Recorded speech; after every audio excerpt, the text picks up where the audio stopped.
And welcome back. This is Jim Quick with QuickLearning.com, and I want to welcome you back to session number 2 of the Quick Reading Program.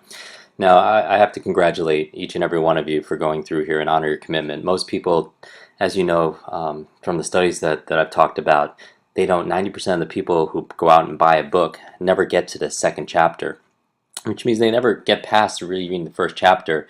And if you're listening to my voice, I honor you and I respect you because now you're on session 2, and it says a lot because with this level of commitment, I know you could have the level of competency that you want to have in this reading. And one of the most important skills on the planet, I mean, like in terms of your business and your life and your finances, has to be the ability to read fast, because in today's knowledge economy, we're paid for what's between our ears. And I think you're really going to like this session. This session number 2, we're really going to focus in and make it real practical. And so this is the exercise session. This is all about doing speed drills. So today I'm going to take you into the speed reading gym, if you will. And what you're going to need today, and make sure you go get this, is your book that you're practicing with. So in the last session, I asked you to pick up a easy reading fiction hardcover book, and I'd like you to have that with you. The other thing I'd like you to have also is a writing instrument, a pen or a pencil. Also, if you happen to have a post-it note or a maybe two paper clips handy, that would be optional. Basically, what we're going to do is we're going to be reading in your book, and if you don't want to mark up your book with like little marks on the side, then certainly a post-it note or a paper clip or two would be helpful in this exercise. And then also a notebook, because what we record, what we measure, we're able to manage, and that's what we're going to be doing throughout this program. And so if you remember from the last session, what we talked about is the 5 P's and the 5 pillars of quick reading. And just to review those really quickly, is you want to be able to manage your place, and that's the where in reading, is in terms of setting up your optimal learning environment. We talked about your physiology. Your physiology is your body and the body mechanics for reading. The other thing we talked about is your psychology, which is your mind, and the attitude and the learning state that you're in when you're actually approaching things, because we know that all learning is state dependent. And also the procedure, which is the how, which is going to be a big focus of this program. And then the real focus of this also is also the practice, and this is what we're doing right now. So in this session, it's going to be about 20 minutes, and we're going to be adding additional modules to this, some like little surprise advanced stuff that I think you're really going to appreciate. But this is the video that you're going to be watching to practice through in the next few days. All right, so let's get to it. So this is the practice, what we talked about. You want to be able to practice a good 10-15 minutes a day, because what you practice in private, you're rewarded for in public. And we want to make sure we do it for a good 21 to 30 days to ingrain a new habit. And what you'll see in this session is a lot of what we're going to be doing is unlearning. So certainly we're learning and taking things to the next level. At the same time, we're unlearning bad habits, habits that didn't enable us to move forward quickly in terms of our speed, our comprehension, our focus, our retention, our reading enjoyment. And you want to make sure that you're practicing at peak times. This is probably not something you want to do when you're very not feeling fully energized. If you're a little bit sluggish, you want to be able to do it at a time where you can really focus, dedicate this time for you, which means schedule it, right? This is the time for you. No time is better spent than time invested in yourself and your own personal growth, so you could grow more and have more to be able to share with other people. Now, what we're going to be practicing in this session, specifically from the last session, we started using your finger, and specifically your left finger, because we talked about using your left finger helps you to be able to activate more of your right brain, according to studies. And we use it as a visual pacer. So you could use your finger, your highlighter, a pen or pencil, a computer mouse, and what we'll see is you'll see an immediate 25 to 50% increase in your focus and your speed. And one of the reasons why is because, or a number of reasons why, is because it helps to take care of these 5 obstacles we talked about last time. And I'm giving you the reasons why because sometimes as adults you want to know not only what to do, but specifically why it helps. So the reason why you're going to get a big increase, and a lot of you will end up doubling your reading speed after just a little bit of practice of what we're going to talk about today, is number 1, you're getting the education that you need to increase your reading speed. Number 2, by using a visual pacer, you're improving your focus, which is incredibly important element. So as you're finger is moving across the page and you're underlining the words as you read with your left finger, your eyes are being pulled through the information as opposed to your attention being pulled apart. The third reason is subvocalization. By the very nature of going faster, you're not going to be able to remember. Subvocalization is the inner voice inside your mind that's saying the words as you're reading. And so as you're pulling yourself through the information faster, you're not going to need to spend as much time subvocalizing. And that's one of the keys. And we'll talk about that in the next session when I talk about a little bit more advanced reading techniques, things to mitigate or reduce subvocalization, that inner talk, because the challenge is if you have to say every single word to yourself while you read, you can only read as fast as you could speak. And here's the thing though, half of all the words that are out there are just filler words, right? They're words like and, there, the, to, because, and these are words just like punctuation marks. You don't go read something and say question mark. You don't say exclamation mark. You don't say parentheses. These are words that you've seen thousands and thousands of times that you don't need to be able to pronounce to understand what it is. In fact, just look around. Look at your finger right now. Look at any of your fingers. And I guarantee you when you look at that, you don't have to say to yourself finger to understand what a finger is. Correct? So subvocalization is not completely necessary for all the words because you don't have to take the time to say the words to understand it. Much like what we're talking about here with finger or punctuation marks or filler words like and, there, the, because, and so on. It also helps by using your finger to eliminate and reduce regression. Regression is the act of backskipping rereading words. So by the very nature of underlining all the words, you're not going to find yourself unconsciously going back and rereading words. And then the other thing that we talked about was one of the big obstacles to effective reading is belief. And I find that the biggest way of changing a belief, there's so many different modalities, and I think one of the best ways is get to yourself to do something you never thought you could do. And so when you see yourself flying through books a little bit quicker using your finger, it's going to slowly reduce the limiting beliefs that you have, just because in your own personal experience you'll see yourself doing something that you weren't able to do before, and progress helps to be able to do that, and it reinforces that. The other obstacle to effective reading, one of the biggest obstacles that's taken up a lot of time, is actually is recovery time. It's the time it takes for when you go from your reading left to right, getting to the end and having to go back to the next line to the beginning, and that's your recovery time. And we find that upwards 10-20% of people's time could be spent just wasted going back and going slowly back to the next line or rereading those same words. And so using your finger will help you to have better focus to be able to reduce your recovery time. Okay, so let's get to it now, and this is the actual practice exercise. What I'd like you to do is remember what your current reading rate was. The base rate, what I call it, your base rate. When you first went through session number 1, we did a preliminary assessment to find out what your current reading rate was. And remember what that was, right? And write that down in your notebook. And then what we're going to do today is we're going to do a practice exercise called 4-3-2-1. 4-3-2-1, and what it's going to do, it's going to condition your mind, your finger, your eyes to be able to take in more information as you read.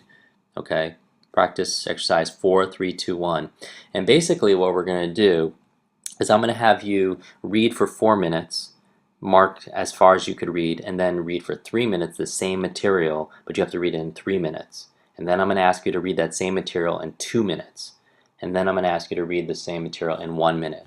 Now, and I'll go into more detail as we're about to get started, and I want to reiterate, going back to the last session, really manage your place. Create that optimal learning environment for yourself. So be in a place, again, where you have the appropriate temperature, ideally the best lighting, minimum amounts of distractions to be able to focus on what's exactly in front of you. And then obviously making sure that it's very positive, because all the stuff in your environment is constantly being anchored or associated to your current state, which is your mood, and you want to make sure that you create the best environment for yourself. So what we're going to do in these 4 minutes, again, is I'm going to ask you to mark the beginning spot. So take your book and mark the beginning spot with a pen, pencil, a post-it note, a sticker, a paper clip. And what I'm going to ask you to do is I'm going to ask you to read for 4 minutes using your left finger. Okay, I'm going to ask you this should be feeling a little bit more comfortable, if you will. At first, it probably feels a little bit awkward, if you're not used to using your finger while you read, especially if you're not left-handed. And even if you are left-handed, I encourage people to use their left hand while they're reading. And later on, you could switch between your left and right hand.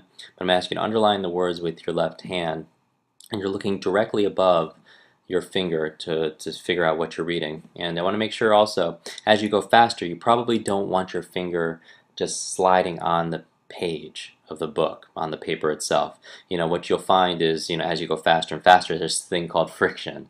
And, I've lost many books that way, setting them on fire, going too quickly. But seriously, what I do is I take my finger and I elevate it a little bit and just glide it right across the page. Okay, so you're reading for 4 minutes using your finger as a pacer. And when I say stop after 4 minutes, and I'm going to time this with you, so you're not going to pause it all. I'm going to time this for you. When I say stop, I'm going to ask you to mark the ending spot where you exactly left off, again with your pen or pencil or post-it note, another paper clip. Okay, so get ready, and you're going to read how you would normally read in 4 minutes. Read for full comprehension how you would normally read using your left hand. Okay? And begin.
and stop.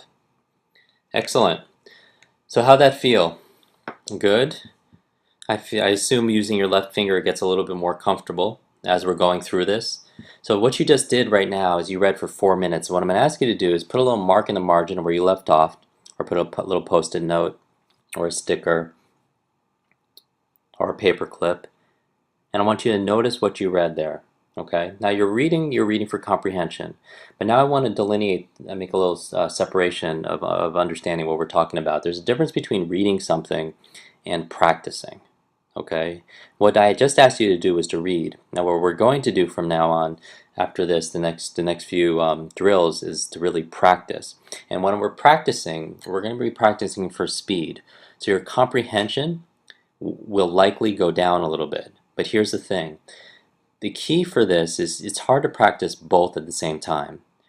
Okay, because you're learning first of all, you're learning a physical, mechanical skill called reading, and at the same time, it's a little difficult to be able to also mentally learn the comprehension at the same time and retention.